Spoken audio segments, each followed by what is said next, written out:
Who got in trouble this week? Listen. So the person that got in trouble this week is a ex-Fox executive who basically like was Fox, paying, like the Fox, network, like the TV network. Yeah, the okay. TV network. All right. And a company called Full Play Group South America.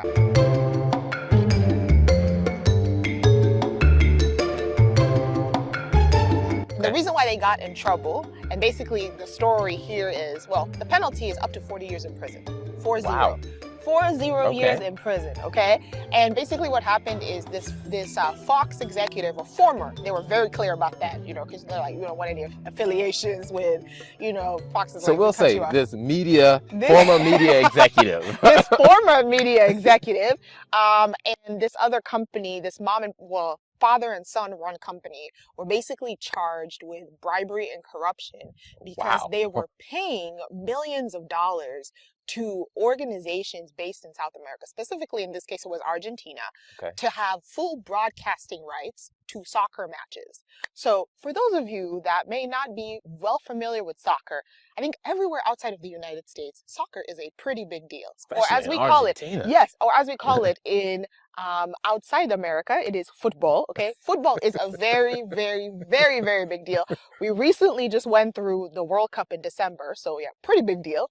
And so allegedly, this executive of this media company paid millions of dollars to officials to have sole broadcasting rights, allegedly also in the United States, for the World Cup coverage for 2018 and 2022.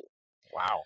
And I think the reason why this is so severe is because this media company actually won the bid and got to, as you know, host or be the sole platform where the World Cup games were shown. Oh, wow. And so in addition to that, they also did that. So they did that on an international level, which is why I think this case became an IRS tax case, because it was based in the U.S., that situation. But in addition to that, so also in Argentina, like the local games, as you know, football is a very big deal in Argentina.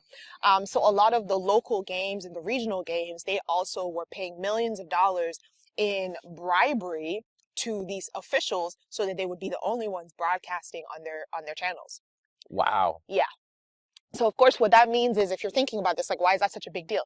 All of the sponsorships, right? Because companies have to pay, you know, to be featured. They want to sponsor those, and they want to put their ads where a lot of fans are watching, which of course in Argentina and a lot of places outside of the United States, football is a very big deal. Yeah. So you're you're gonna have a ton, millions of dollars in revenue related to that, in ad revenue and sponsorship deals.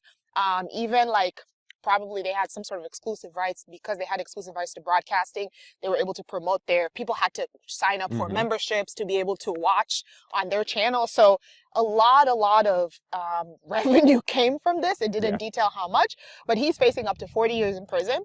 And the part that I thought was so hilarious is the family that I mentioned to you. I think it's called Full Play South America. It's owned by a father and son, and they are still on the run. So they've been on the run since 2015. So allegedly, let me just preface. They are like skipping through South America. They are skipping. So allegedly, this company, they were first like convicted of doing this in 2015. So I think this is like a combined case of bribery. Oh, wow. Okay. Related to like football. So yeah, that family was convicted of this in 2015, and they've been on the run for 7 years. Anybody in the family? Nah, I mean, because I guess usually, I mean, like if you're gonna have a trial, you have to have a defendant. Nah, they've been on the run. So what they did is they have fined this company like millions of dollars in fines, but there's no conviction for them because they can't convict anybody because they're on the run. Gotcha. So the father, and literally this was released in March. So literally the father and the son have been on the run since 2015. So I don't know where they're hiding. I mean, at this point it's been 7-8 years. I don't think they're coming back. They're probably hiding somewhere that does not have extradition laws. Yes. Which, so they will not be stepping foot in America anytime soon. And so this media company guy, you know, if he's convicted, he's going to get up to, or he could potentially get up to 20 Are they going to become like the new, like, Raymond Reddington blacklist? Probably. I don't know. It's just, I don't know. I hope he's developed. I mean, they've had 8 years to develop a reputation. So if they haven't been caught at this point, they may be doing something, you know, right, or just something wrong. I don't know. But, yeah. I think the piece that I would say is to this is, I mean, when you're an accountant and you're looking at the financials, your credibility is on the line. So, like, I would say to any accountant, because this is clearly just they're breaking the law. I mean, the bribery this just puts it out of this is like, that is an operational decision that they are making. Yeah. I would say the lesson I would learn, for accountants, is if you start to witness stuff like this, you need to get out. You need to disassociate as fast as possible. Yep. Like, because if you see some shady stuff like that, you do not want your reputation tarnished. You do not want to be, you don't want your name to be, dragged into this saga of craziness, because it will hurt your ability. One is, people won't trust you after this. Exactly. And then also, you could be held liable for some of the penalties or some of the craziness because you just didn't get out of the situation. And so, I mean, I think for that one, and for business owners, I would say is, and this becomes interesting when you're doing business internationally, because there are different places where you travel to where they have a different perspective on bribes. But I think one of the things you have to understand is that even in places where they have a different perspective on bribes, it still can be illegal in those areas to actually participate in bribes and stuff like that. And one of the things you got to remember is that if your business is based in the United States, you're going to be held on the United States standard.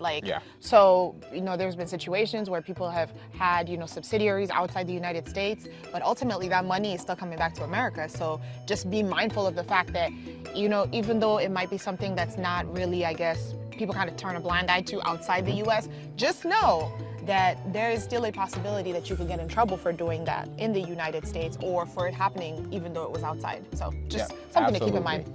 So thank you so much for tuning in to another episode, and until next time.